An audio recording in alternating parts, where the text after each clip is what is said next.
नमस्कार दर्शक बंधु देखो ओडिशा जो सरकार आपण गोटे खुशी खबर आनी जे होमगार्ड चाकरी पोस्टपोन था बर्तमान से आरंभ हो जाए। देखो विगत 3-4 वर्ष है सरकार यहाँ को पोस्टपोन रखी बर्तमान आरंभ हो जाए 2025 रु। देखो यहाँ पूरी बाहर नोटिस अप्लाई करूँ नोटिस नंबर 42 15/2/2025 15 तारिख बाहर आपण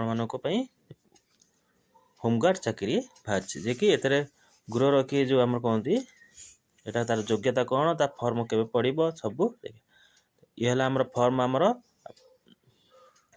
आसंता सब विभिन्न जिला बाहर ओडिशार किंतु आग 3-4टा जिला पुरी भुवनेश्वर कटक बाहर जाइए आस्ते आस्ते समस्त जिला बाहर। देखो ये प्रथम है योग्यता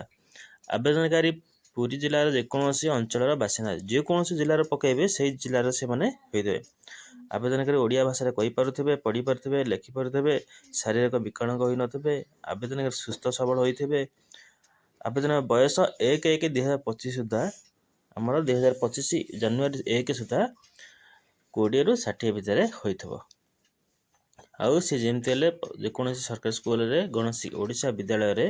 7म श्रेणी पास करिथे 5म श्रेणी पास करथे। होमगार्ड आमर पूरी रोची समुद्रकूल पर 2टा पोस्ट बाजी गोटे हूँ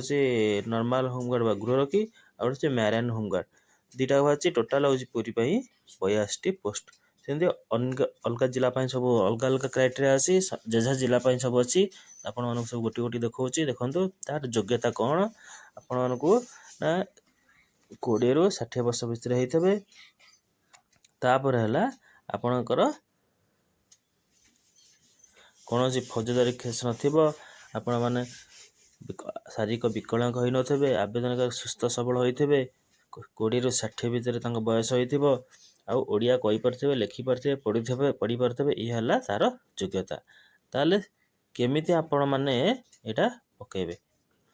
आर फेणी आवेदनकारी ड्राइविंग बा computer electrician mechanical cooking laundry hair cutting जब अभिज्ञता थब से अग्राधिकार दिज्व ये माने जदि स्पेशल दक्षता से अधिक टिके मिले। जो आवेदनकारी उक्त गृह रखी पदवी निमंते निजर आवश्यक योग्यता प्रमाणपत्र कर विफल हेबे सेमानकु अयोग्य विवेचित करा जियो। एतद व्यतीत चयन परीक्षा रे कौन प्रकार सिलेक्शन बोर्ड जदि अनुभव करती कौन प्रार्थी गृह रखी पदवी पर आवश्यक योग्यता ना तेज से प्रार्थी प्रार्थित्व कटाଯିव। एत रहा कौन कौन दरकार डॉक्यूमेंट गोटे आधार कार्ड 2 रहा आपणकर रेसिडेंट 3 रहा आपणकर पाठ पढ़ी थे जो आमर क्वालिफिकेशन सर्टिफिकेट यहीटा है निहाती दरकार एगुड़ा जब अच्छी आपणकर ठीक अच्छे ना आपण फॉर्म टी रिजेक्ट हो सरकार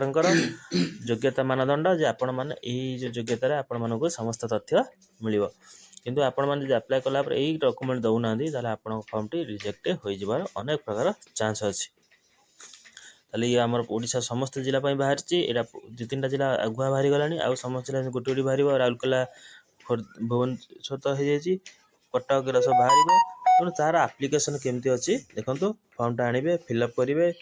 तापर आपण मैंने डिपोजिट करेंगे यहाँ ऑफलाइन फॉर्मटा देखो एमती अच्छी आप फिलअप करेंगे समस्त डॉक्यूमेंट देकी अटैच करके आपण मैंने यहाँ डिपोजिट करेंगे कलापर आपण मानक यहाँ देलापर तार जो प्रोसेस बाहर फिजिकल डाक फिजिकल आपड़ देवे आर रिटेन ना फिजिकल देवे फिजिकल देलापर आपण मानक सिलेक्शन तापर हम ये ओडिशा सरकार होमगार्ड नियुक्ति गृह रखी ए कि आपण मानक दरमा केमती ना डेली बेसीस आपण मासिक मिल आप जिते दिन अटेंड करेंगे से दिन आपण डेली बेसीस मिल तापर रहा आर ड्यूटी सेमती नॉर्मल 8 घंटा आपण मानक शिफ्ट अनुसार आपण मानक से ड्यूटी देवे तापर है आपण मानकर जो रहा यहाँ परमानेंटली यहाँ हूँ आपणकर परमानेंट जॉब न यहाँ हूँ आपण मानक गोटे अस्थायी जॉब किंतु यहाँ आपण मानक सबुदिन सी रखती कि अस्थायी किंतु समस्त रखती यहाँ हूँ सरकार गोटे नोटिस जेटा हूँ ଗ୍ରୁପ୍ ଡି ଯେଉଁ ରହିଲା ପୋଲିସର ତା ତଳ ଆପଣମାନେ ରହିବେ କି ଏଇଟା ଅସ୍ଥାୟୀ ଆପଣମାନେ ରହିବେ କିନ୍ତୁ ପରମାନେଣ୍ଟ ବେସିସ୍ରେ ପାଇବେନି। ଭିଡ଼ିଓ ଭଲ